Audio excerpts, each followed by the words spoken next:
সালের 18 ডিসেম্বর দিনটা সবার জন্য সাধারণ হলেও আর্জেন্টিনার দর্শকদের জন্য উন্মাদনার একটি দিন।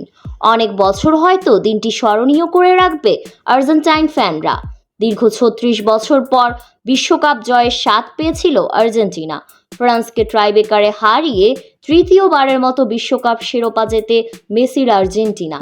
কিন্তু তাদের যাত্রা কিন্তু মোটেও সহজ ছিল না। ট্রফি না পাওয়ায় কত লাঞ্ছনাই সহ্য করতে হয়েছিল লিওকে। লিওর কাছে ব্যালন ডিওর সহ সব পুরস্কার থাকলেও ছিল একটাই অভাব, আর সেটা হলো একটা ট্রফি, যেটা মেসিকে কম ভোগায়নি। 2014 ফিফা বিশ্বকাপের সেই দৃশ্যটা হৃদয় ছুঁয়ে গিয়েছে হাজারো মানুষের। ওয়ার্ল্ড চ্যাম্পিয়ন ট্রফিটার পাশ দিয়ে হেঁটে যাচ্ছেন লিও, হাতে তার টুর্নামেন্ট সেরা ট্রফি, কিন্তু তাকে অনুজ্জ্বল দেখাচ্ছিল। যে কোপার মঞ্চে দাঁড়িয়ে মন খুলে হাসছেন, আবেগ আপ্লুত হয়ে কাঁদছেন অঝরে, সেখানেও আছে ট্র্যাজেডির গল্প। 7 বার প্রচেষ্টায় ব্যর্থ হওয়া রবার্ট ক্রুস অনুপ্রেরণা পেয়েছিলেন একটা মাকড়সার জাল বোনা দেখে। পরে 8ম চেষ্টায় ইংরেজদের হারাতে সক্ষম হয় স্কটল্যান্ডের রাজা রবার্ট ক্রুস। লিওনেল মেসিকে আর্জেন্টাইন ফুটবলে রবার্ট ক্রুস বললে ঠিক ভুল হবে না। 2015 ফাইনালে হেরেছিলেন চিলির কাছে, 2016তে করেছিলেন ট্রাইবেকার মিস। সেই মিসের কারণেই হয়তো কত রাত ঘুমোতে পারেননি আর্জেন্টাইন তারকা। এই হারের পর অবসরের ঘোষণা দিয়েছিলেন লিও, কিন্তু অবসর ভেঙে আবার ফিরেছিলেন আর্জেন্টিনা শিবিরে। সেদিন মারাকানায় চিরপ্রতিদ্বন্দ্বী ব্রাজিলকে 1-0 গোলে হারিয়ে ট্রফি অর্জন করেছিলেন লিও।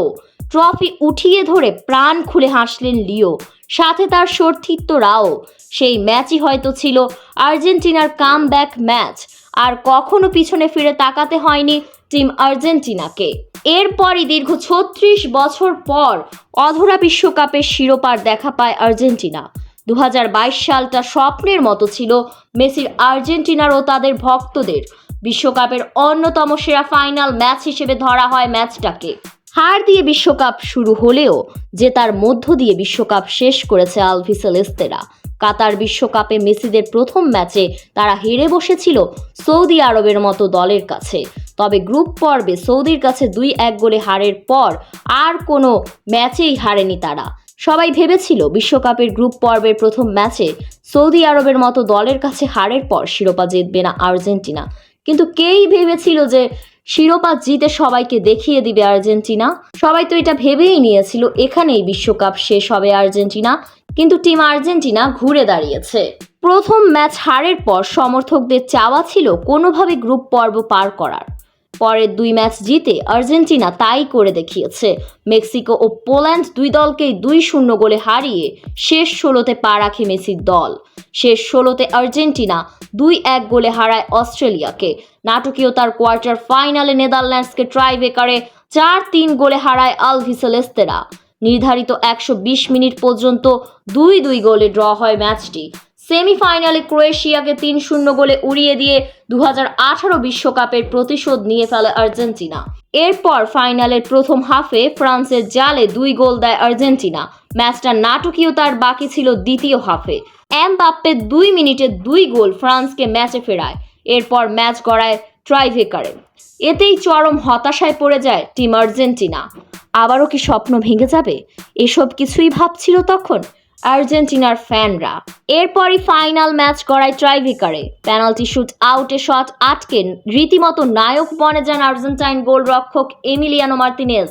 এখান থেকেই তিনি হয়ে ওঠেন মেসির স্বপ্ন বাঁচানো বাজ পাখি মার্তিনেজ।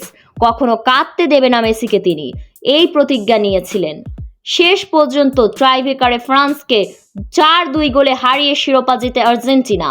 36 বছর পর শিরোপা জিতে আর্জেন্টিনার উদযাপনটা ছিল আকাশচুম্বী। মেসি তার ক্যারিয়ারে সকল ট্রফি জয় করার পর অধরা বিশ্বকাপ ট্রফিটাও ক্যারিয়ারের শেষ মুহূর্তে হাতে তুলে ফেলে। একজন হয়ে ওঠে আর্জেন্টিনার নক্ষত্র।